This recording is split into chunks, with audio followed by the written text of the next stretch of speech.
तो चलिए दोस्तों, सबसे पहले हम बात करते हैं जो हमारे बेसिक इलेक्ट्रॉनिक्स में रजिस्टर की। तो ये जो आपको रजिस्टर दिख रहा है, सबसे पहले हमारा रजिस्टर ही आता है। तो रजिस्टर के बारे में समझेंगे।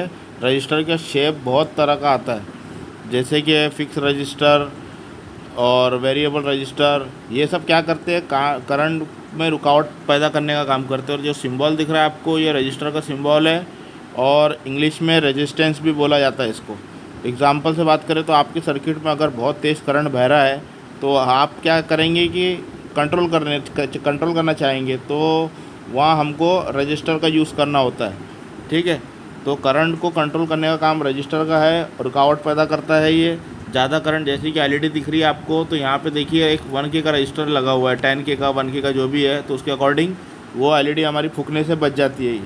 ठीक है, और रजिस्टर देखिए इसके टाइप यहाँ पे दिए हुए हैं, 2 टाइप के, वेरिएबल और फिक्स रजिस्टर। वेरिएबल बोले तो हम एडजस्टमेंट कर सकते हैं और फिक्स रजिस्टर को हम एडजस्टमेंट नहीं कर सकते हैं। जैसे वेरिएबल की बात करूँ तो हमारे जो घर में फ़ैन होता है रेगुलेटर, उसको हम कम ज़्यादा कर सकते हैं, वो हमारे हाथ में होता है।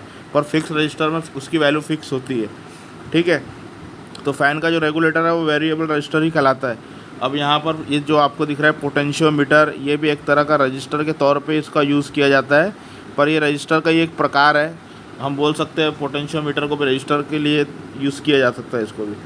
ठीक है, अब बात करें डायोड की, तो डायोड 4007 जो आपको दिख रहा है ये वेरी कॉमन डायोड है, नॉर्मल डायोड है ये। इसके भी बहुत सारे टाइप है, जीनर डायोड हो गया और तुम्हारा क्रिस्टल डायोड हो गया। जैसे कि ये देखो, एक कांच का जो दिख रहा है आपको, एक क्रिस्टल डायोड हो गया। तो इसका सबसे पहला काम क्या है कि ये एसी को डीसी करने का काम करता है। सबसे पहला काम इसका ये है कि एसी को डीसी करता है।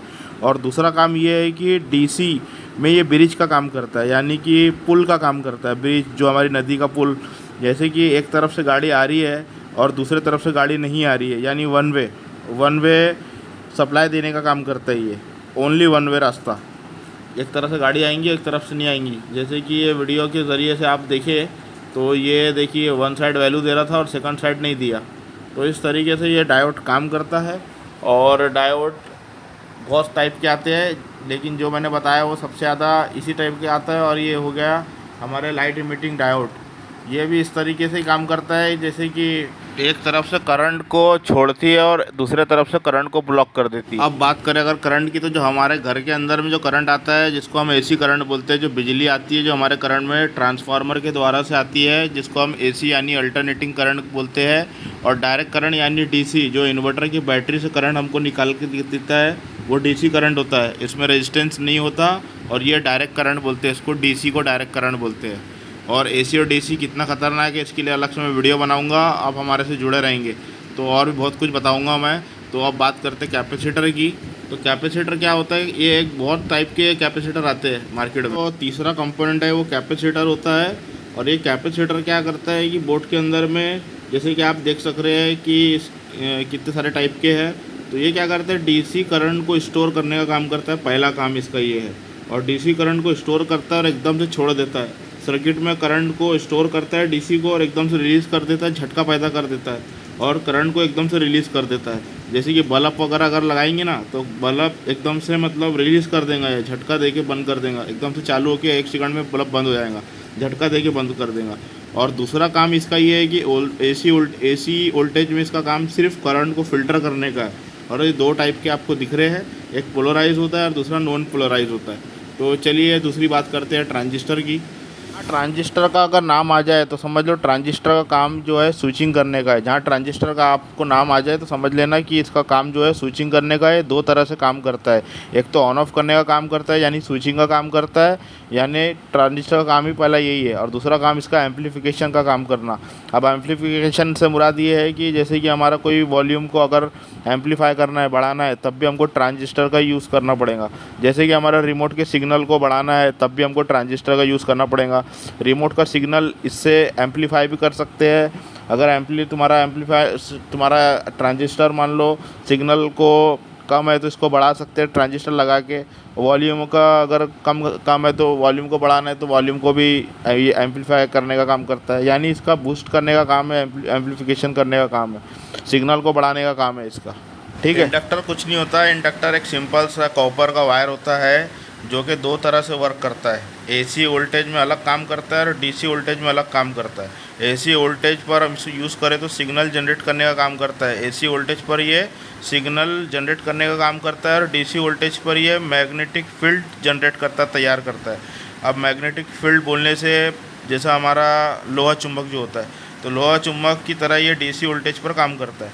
करंट को बूस्ट अप करता है, करंट को एम्प्लीफिकेशन करता है यानी तेज कर देता है। और कॉपर वायर की कॉइल होती है इसमें, जो कि करंट को क्या करती है, स्टोर करती है, इसलिए तो हमारा वोल्टेज अप कर देता है। अब एग्जांपल की बात करूँ तो आपने अपने घरों के अंदर में स्टेबलाइज़र देखे होंगे। जैसे कि स्टेबलाइज़र जो होता है इसमें क्या लगा होता है, ट्रांसफार्मर, जैसे कि मैं स्लाइड में दिखाता हूँ आपको। तो ये ट्रांसफार्मर लगा होता है, तो जो वोल्टेज को क्या करता है, अप कर देता है। कॉइल की तरह ही ये काम करता है। घर में जब वोल्टेज हमारे कम हो जाते हैं तो हम क्या करते हैं, स्टेबलाइज़र का यूज़ करते हैं। तो क्या इसलिए करते हैं कि वोल्टेज को हम अप कर रहे हैं, वोल्टेज को हम बढ़ा रहे हैं, तो यही वोल्टेज को अप करने का काम करता है। तो ये इस तरीके से ये वर्क करता है। तो अब बात करते हैं ट्रांसफार्मर की। चलिए ट्रांसफार्मर का बात करते हैं अभी। ट्रांसफार्मर का मेन काम एसी वोल्टेज पर काम करना होता है, यानी कि स्टेप डाउन करना होता है। इसकी वजह से वोल्टेज डाउन हो जाते हैं। और दूसरा काम ये है कि पहले मैंने बता दिया कि करंट को बूस्टअप करने का काम करता है, यानी कि जहाँ पर करंट कम हो वहाँ पर बढ़ाने का काम करता है, यानी स्टेप अप का काम है इसका। और ये देखो कितनी टाइप के ट्रांसफार्मर आते हैं, यानी कि छोटे डिवाइस के लिए हमारा छोटा ट्रांसफार्मर यूज़ होता है और बड़े डिवाइस के लिए हमारा बड़ा ट्रांसफार्मर यूज़ होता है। कंपोनेंट आ गया आईसी यानी इंटीग्रेटेड सर्किट। ये इंटीग्रेटेड सर्किट बोलने से छोटा सा सर्किट होता है जिसमें बहुत सारे ट्रांजिस्टर, बहुत सारे कैपेसिटर, बहुत सारे डायोड और बहुत सारे रजिस्टर, ये सारी चीज़ों को मिलाकर एक छोटा सा सर्किट बनाया जाता है जिसका नाम है आईसी यानी इंटीग्रेटेड सर्किट। इसके अंदर में बहुत कुछ मिला के यानी स्पेस को कम करके ये पूरा चीज़ इसमें कंबाइन करके इसमें डाल दिया जाता है और ये इसका आईसी बना दिया जाता है ताकि ये मल्टीपल काम कर सके। अलग अलग इसके मतलब अलग रजिस्टर, डायोड बहुत सारे अलग अलग कोडिंग में आते हैं, नंबर में आते हैं।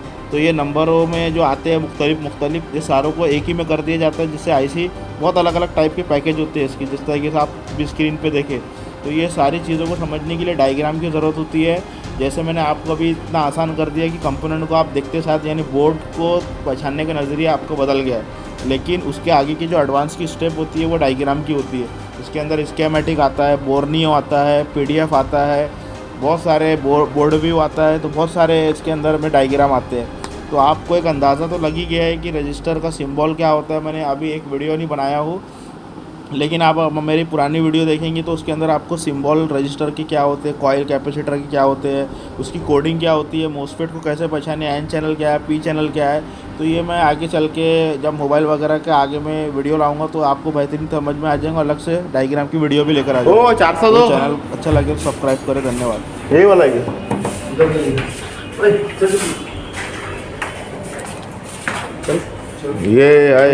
एक बंदा, दो बंदा और ये 3 बंदा।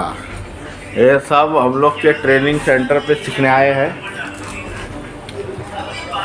ठीक है। और अगर आप लोगों को सीखना है एलईडी नॉलेज बैंक में या फिर mobile repairing, LED TV, laptop, तो ज़रूर हमसे संपर्क करें। इस तरीके की होटल बुकिंग की जाती है और बुकिंग आज डे 2 है और ऐसा चलता है। मात्र 10 दिन 12 दिन की ट्रेनिंग होती है। सारा आपको मदरबोर्ड से लेके पैनल से लेके कीबोर्ड और तुम्हारे कॉफ का डाटा वाटा यार जितना भी है सब कुछ आपको करने को मिलेगा।